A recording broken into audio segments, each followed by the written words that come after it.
Hello বন্ধুরা, কেমন আছেন সবাই? তো আজকে আমার সোনালি বাচ্চার 16 দিন চলছে। প্রথম ভ্যাকসিন হয়ে গেছে 7 দিনের আনেক খেতে যেটা ভ্যাকসিন। তো 15 দিন থেকে কাল থেকে আমি শুরু করেছি ক্যালসিয়াম ও মাল্টিভিটামিনের কোর্স। 3 দিন চলবে। আজকে 2 দিন হলো, কালকে দেবো, দিয়ে আবার 15 দিন গ্যাপ হবে। তো 3 দিনের কোর্স আমি করাচ্ছি। যেহেতু এই সময় ঠোকাঠুকুর একটা সমস্যা হয়, যার কারণে ক্যালসিয়ামটা দিতেই হয়, তার সাথে মাল্টিভিটামিন আমি দিচ্ছি। ক্যালসিয়ামের অভাবেই ঠোকাঠুকি রোগটা হয়। তো একটু সমস্যা হয়েছে, একটা বাচ্চা আমার মারা গেছে। তো 2 সাইডের পালক প্রায় তুলেই নিয়েছিল। আর একটা বাচ্চা সেটার এক সাইডের পালক কিছু তুলে নিয়েছে এবং একটু রক্তও বেরিয়ে গেছে। তো সোনালি থাকতে আমি সেটা দেখে নিয়েছিলাম, ওই জন্যে বাচ্চাটা বেঁচে গেছে, না হলে হয়তো সেটাও মরে যেত। তো বেসিক্যালি এটা ক্যালসিয়ামের অভাবেই হয় বন্ধুরা। আর আরেকটা কথা, আগে আমি ভিডিওতে হিন্দি ভাষা ব্যবহার করতাম, তো যার কারণে আমার অনেক বন্ধু যারা বাঙালি বন্ধু আছেন তাদের একটু বুঝতে অসুবিধা হতো। যার কারণে আমি বাংলায় ভিডিও বানাতে শুরু করেছি, বাংলা ভাষায়, যাতে করে সবার, বিশেষ করে বাঙালি যারা বন্ধু, তাদের বুঝতে সুবিধা হয়। তো যেটা বলছিলাম যে দেখুন আমার বাচ্চা, তো একটু জুম করে কাছ থেকে দেখায়।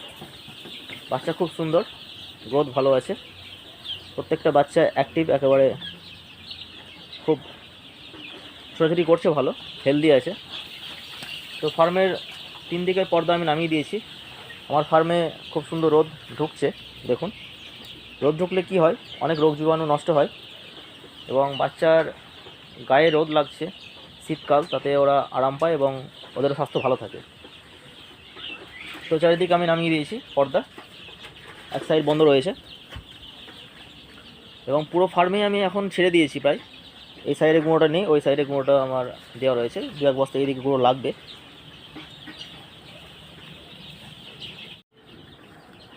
তো ম্যানুয়াল ড্রিঙ্কারে আমি ভিটামিন এবং ক্যালসিয়ামটা দিয়েছি দিনের বেলা, আর রাত্রেবেলা নিম পাতা, পেয়ারা পাতা সিদ্ধ করে জল, তার সাথে লবণ এবং হলুদ মিশিয়ে সেটা দেবো রাত্রেবেলা। তো সেটা আমি দেখাবো ভিটামিন, ক্যালসিয়াম এবং কীভাবে আমি দিচ্ছি, এবং পেয়ারা পাতা, নিম পাতা সিদ্ধ করার জল, সেটাও আমি আপনাদের দেখাবো এই একই ভিডিওতে। তো ভিডিওটা শেষ পর্যন্ত দেখবেন।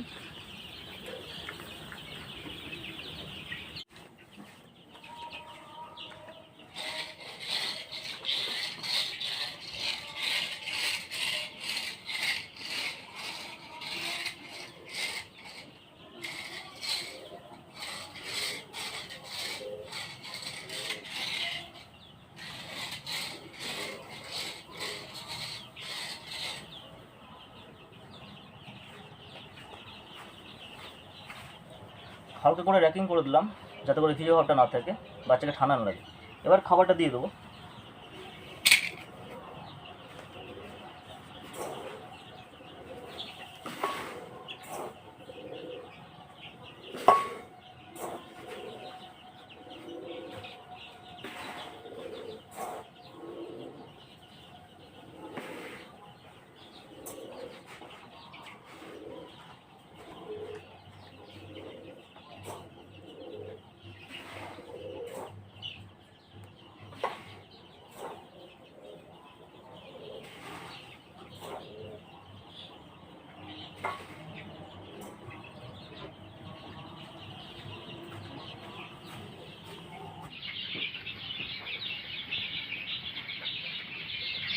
আমার ফার্মে একটু সমস্যা হয়েছে, ঠোকরাঠুকরির যে রোগ, সেটা কিছু বাচ্চার মধ্যে আমি দেখেছি। তো দেখতে পাচ্ছেন এই বাচ্চাটার এক সাইডের ডানা তুলে ফেলেছে, ঠুকরে ঠুকরে ঘায়ের মতো হয়ে গেছে। আর একটা বাচ্চাকে মেরেই ফেলেছে, সকালবেলা উঠে দেখছি। তো এটা ক্যালসিয়ামের অভাবে হয় সাধারণত। তো 15 দিনে আমি স্টার্ট করেছি ক্যালসিয়াম এবং ভিটামিন। তো আপনাদের খেয়াল রাখবেন যে ফার্মে এরকম কোনো ঠোকরাঠুকরি রোগ করছে কিনা। সোনালী মুরগিতে এটা দেখা যায়, এটা একটা রোগ বলা যায়। তো পুরো পালক এবং লেজের সাইড তুলে ফেলে, দেখুন লেজটা প্রায় নেই বললেই চলে। তো সময় থাকতে আমি এটাকে দেখেছি, ওই জন্য বাচ্চাটা আমি বাঁচাতে পেরেছি। আর একটা বাচ্চা মরেই গেছিলো, দুই সাইডের ডানা পুরো তুলে ফেলেছিল। তো সময় থাকতে ক্যালসিয়ামের কোর্স করাতে হবে। আমি 15 দিন থেকে শুরু করি, এবং নিম পাতা, পেয়ারা পাতা জলের সাথে সেদ্ধ করে সেটা লবণ এবং হলুদ দিয়ে দেখাবো, সেটা আপনাদের আমি কীভাবে দিই। তো 16 দিনে 15 দিন থেকে আমি এটা শুরু করেছি, 15 দিন বয়স থেকে। তো মাল্টিভিটামিন এবং ক্যালসিয়াম একসাথে ব্যবহার করব। তো যেটা ক্যালসিয়াম ব্যবহার করব সেটা হচ্ছে 1 লিটার জলে 1 ml। তো এটা হচ্ছে 100 ml এর কন্টেনার, 10 ml আমি এখানে নেব।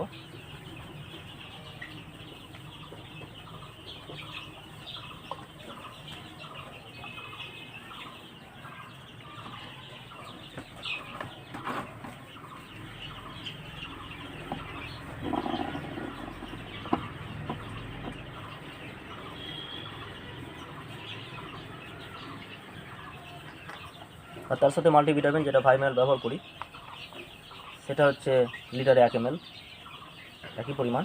দুটো একসাথে জলের সাথে আমি ব্যবহার করব।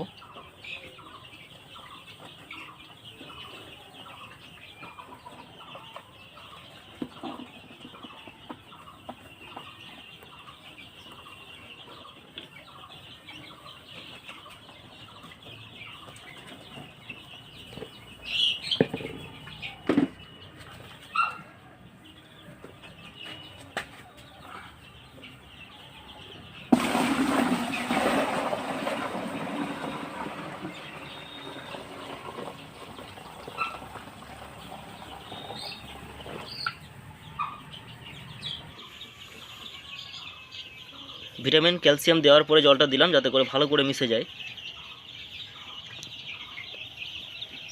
উপর থেকে দিলে ভালোভাবে মেশে না। তো 10 লিটার জলের মাপে আমি হলুদ এবং লবণ নিয়েছি।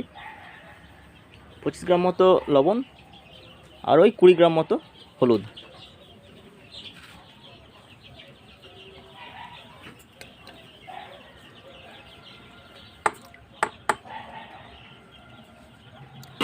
আর আমি পেয়ারা পাতা এবং নিম পাতা সিদ্ধ করে এই জলটা আমি একটা জায়গায় করে রেখেছি, সেটা এবার পরিমাণ মতো জলের সাথে মিশিয়ে দেবো। দেখুন পেয়ারা পাতার কারণে রঙটা কালো, পেয়ারা পাতার যে কষ।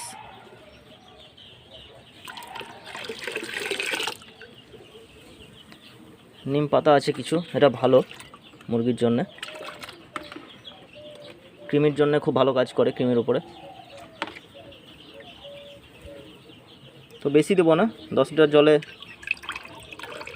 500 ml মতো যথেষ্ট, যেহেতু ছোট এখন বাচ্চা, বড় হলে একটু তখন পরিমাণটা বাড়াতে হবে। তো বন্ধুরা, ভিটামিন, ক্যালসিয়াম এবং এই নিম পাতা এবং পেয়ারা পাতার সিদ্ধ করে আমি জলটা কীভাবে ব্যবহার করি সেটা আপনাদের দেখালাম। তো আজকের ভিডিও এখানেই শেষ করছি, আবার দেখা হবে পরের ভিডিওতে। ধন্যবাদ।